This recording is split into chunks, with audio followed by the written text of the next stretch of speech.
हमारे YouTube channel में आप सभी का स्वागत है और आप सभी को हमारी तरफ से जय श्री राम। राम राम।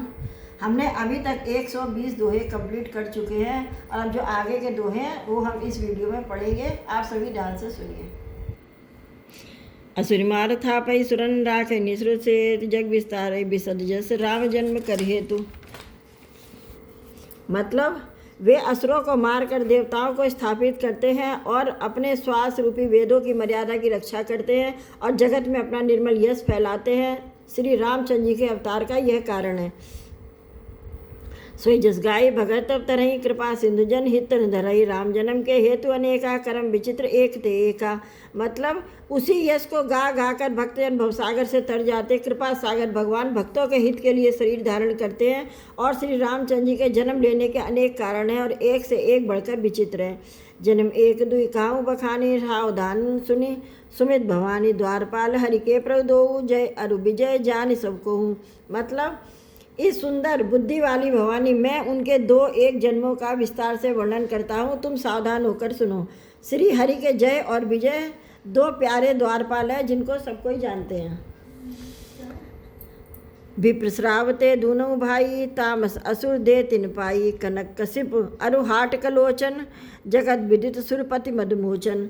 मतलब उन दोनों भाइयों ने ब्राह्मण के श्राप से असुरों का तामसी शरीर पाया। एक का था नाम हिरण्याकश्यप और दूसरे का था हिरणाक्ष। ये देवराज इंद्र के गर्भ को छुड़ाने वाले सारे जगत में प्रसिद्ध हुए। विजयी समर वीर विख्याता दरई बारा बापू एक निपाता होई नरहरि दूसर पुनि मारा जन प्रहलाद सुजस विस्तारा। मतलब वे युद्ध में विजय पाने वाले विख्यात वीर थे। इनमें से एक हिरणाक्ष को भगवान ने बारा यानी सुअर का शरीर धारण करके मारा।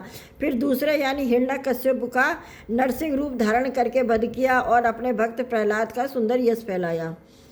भय निशाचर जाई तेई महावीर बलवान कुंभकर्ण रावण सुभट सुरविजयी जगजान। मतलब वे ही दोनों जाकर जग देवताओं को जीतने वाले तथा बड़े योद्धा रावण और कुंभकर्ण नामक बड़े बलवान और महावीर राक्षस हुए जिन्हें सारा जगत जानता है।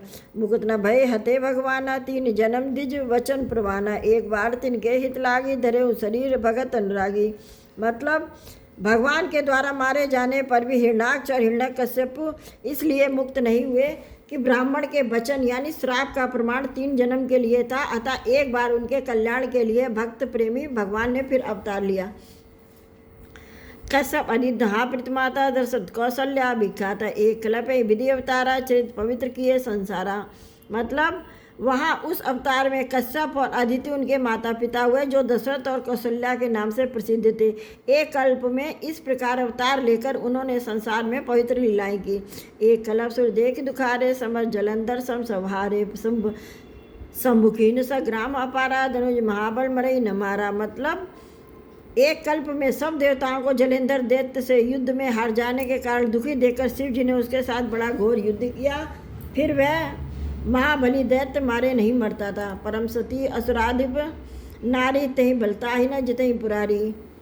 मतलब उस दैत्यराज की स्त्री परम सती यानी बड़ी ही पवित्रता थी। उसी के प्रताप से त्रिपुरासुर जैसे अजय शत्रु का विनाश करने वाले शिव जी भी उस दैत्य को नहीं जीत सके। छलकटारे तासुव्रत प्रभु सुरकारज कीन जब तेह जानहु मरम तब श्राप कोप कर दीन। अर्थात प्रभु ने छल से उस स्त्री का व्रत भंग कर देवताओं का काम किया। जब उस स्त्री ने यह भेद जाना तब उसने क्रोध करके भगवान को श्राप दे दिया। तासु श्राप हर दीन प्रमाना कौतिक निधि कृपल भगवान धा जंदला जालंधर रावण भयऊ तन हत राम रावण परम पद दयऊ। मतलब लीलाओं के भंडार कृपालु हरि ने उस स्त्री के शाप को प्रमाण दिया यानी स्वीकार किया। वही जलंधर उस कल्प में रावण हुआ जिसे रामचंद्र जी ने युद्ध में मारकर परम पद प्राप्त किया। एक जन्म कर कारण एहा जय लगी राम धरी नरदेहा प्रति अवतार कथा प्रभु केरी सुन मुनि बरनी कभी घनेरी। अर्थात एक जन्म का कारण यह था जिससे रामचंद्र जी ने मनुष्य देह धारण किया। हे भारद्वाज मुनि सुनो, प्रभु के प्रत्येक अवतार की कथा का कवियों ने नाना प्रकार से वर्णन किया है। नारद श्राप दीने एक बारा कल्प एकते ही लगी अवतारा गिरजा चकित भई सुनवानी नारद विष्णु भगत पुनि ज्ञानी। मतलब कि एक बार नारद जी ने श्राप दिया, अतः एक कल्प में उसके लिए अवतार हुआ। यह बात सुनकर पार्वती जी बड़ी चकित हुई और बोली कि नारद जी तो विष्णु भक्त और ज्ञानी हैं। कारण कवन श्राप मुनि दीना का अपराध रमापति कीना, यह प्रसंग मोहि कहूँ पुआ पुरारी मुनि मनमोह आचरज भारी। मतलब मुनि ने भगवान को श्राप किस कारण से दिया, लक्ष्मीपति भगवान ने उनका क्या अपराध किया था। हे पुरारी यानी शंकर जी, यह कथा मुझसे कहिए। मुनि नारद के मुँह में होना बड़े आश्चर्य की बात है। बोले भेष महेश तब ज्ञानी मूढ़ न कोई, जय जस रघुपत करे तो तस्ते छन होय।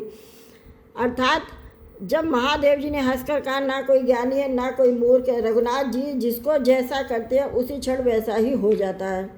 क्यों राम गुण गात भरद्वाज सादर सुनो, भव भंजन रघुनाथ भज तुलसी तजिमानि मधु। मतलब कि याकलव्य जी कहते हैं कि हे भरद्वाज मैं रामचंद्र जी के गुणों की कथा कहता हूँ, तुम आदर से सुनो। तुलसीदास जी कहते हैं कि मान और मद को छोड़कर आवागमन का नाश करने वाले रघुनाथ जी को भजो। हिमगिर गुहा एक अति पावनी, वह समीप सुरसरी सुहावनी, आश्रम परम पुनीत सुहावा, देख देवरस मन अति भावा। अर्थात हिमालय पर्वत में एक बड़ी पवित्र गुफा थी, उसके समीप इस सुंदर गंगा जी बहती थी। वह परम पवित्र सुंदर आश्रम देखने पर नारद जी के मन को बहुत सुहावना लगा। निरख शैल सर विपिन विभागा, भय रमापद पद अनुरागा, सुमृत हरि श्राप गतिवादी, सहज विमल मन लागी समाधि। मतलब पर्वत और नदी और वन के विभागों को देखकर नारद जी का लक्ष्मीकांत भगवान जी के चरणों में प्रेम हो गया और भगवान का स्मरण करते ही उन यानी नारद मुनि के श्राप की जो उन्हें दक्ष प्रजापति ने दिया था, जिसके कारण वे एक स्थान पर ठहर नहीं सकते थे, गति रुक गई और मन के स्वाभाविक ही निर्मल होने से उनकी समाधि लग गई। मुनि देख सुरेश डराना, काम मोल कीन सन्माना, सही सहाय जाऊँ मम हेतु, चलूँ हरसिय जल छरके तू। मतलब नारद मुनि की यह तपोमय स्थिति देखकर देवराज इंद्र डर गया। उसने कामदेव को बुलाकर उसका आदर सत्कार किया, फिर कहा कि मेरे लिए तुम अपने सहायकों सहित यानी नारद की समाधि भंग करने को जाओ। यह सुनकर मीन ध्वज कामदेव मन में प्रसन्न होकर चला गया। सुना सिर मन महु अस्त्रासा, चैत देव ऋषि मम पुरवासा, जो कामी लो लुप जग माही, कुटिल काक सब सभी डराई।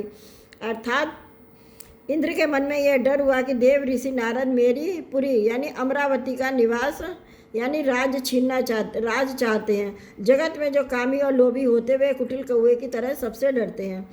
सुख हाड़ले भाग सट, स्वान निरक मृगराज, छीन ले जनि जाड़ जड़, तिमि सुरपत न लाज। मतलब जैसे मूर्ख कुत्ता सिंह को देखकर सूखी हड्डी लेकर भागे, वह मूर्ख यह समझे कि उस हड्डी को सिंह छीन ला ले, वैसे ही इंद्र को नारद जी मेरा राज छीन लेंगे ऐसा सोचते लाज नहीं आई। तही आश्रमही मदन जब गए निज माया, बसंत निर्मय कुस्मद विधव विविध बिटप बहुरंगा, कूजई कोकिल गुजई भृंगा। मतलब जब कामदेव उस आश्रम में गया तब उसने अपनी माया से वहाँ बसंत ऋतु को उत्पन्न किया। तरह तरह के वृक्षों पर रंग बिरंगे फूल खिल गए, उन पर कोयले कूकने लगे और पौधे गुंजार करने लगे। चली सुहावनी त्रिविध बयारी, काम किसान बढ़ाव निहारी, रंभाधिक सुनारी नवीना, सकल असमसर कला प्रवीणा। कामाग्नि यानी कि कामाग्नि को बढ़ाने वाली 3 प्रकार की शीतल मंद और सुगंध सुहावनी हवा चलने लगी। रंभा आदि नवयुक्ति देवांगना जो सबकी सब राम काम कला में निपुण थी। करई गान बहुतान तरंगा, बहुविध क्रीड़ई पानी पतंगा, दे की सहाय मदन अरसाना, कीने से पुनि प्रपंच विधिनाना। अर्थात वे बहुत प्रकार की तानों की तरंग के साथ गाने लगी और हाथ में गेंद लेकर नाना प्रकार के खेल खेलने लगी। कामदेव अपने इस सहायकों को देखकर बहुत प्रसन्न हुआ और उसने नाना प्रकार के माया जाल किए। काम कला कच मुन्न व्यापी, निज भय डरे मनोभव वापी, सीम की चापी सकई कौतासु, बड़ रखवार रमापति जासु। मतलब कि परंतु कामदेव की कोई भी कला मुनि पर असर ना कर सकी। तब तो पापी कामदेव अपने ही नाश के भय से डर गया। लक्ष्मीपति भगवान जिसके बड़े रक्षक हो, भला उसकी सीमा यानी मर्यादा को कौन दबा सकता है। अभी तक के वीडियो में हमारे 125 दोहे पूरे हो गए हैं और जो इसके आगे के दोहे हैं वो हम अगले वीडियो में पढ़ेंगे। आपको हमारा रामचरितमानस का है जो हम पाठ पढ़ते हैं, डेली दोहे पढ़ते हैं, हमारे पढ़े वीडियो आपको कैसे लगते हैं हमको कमेंट करके ज़रूर बताइए और फिर हमारे चैनल को सब्सक्राइब कीजिए।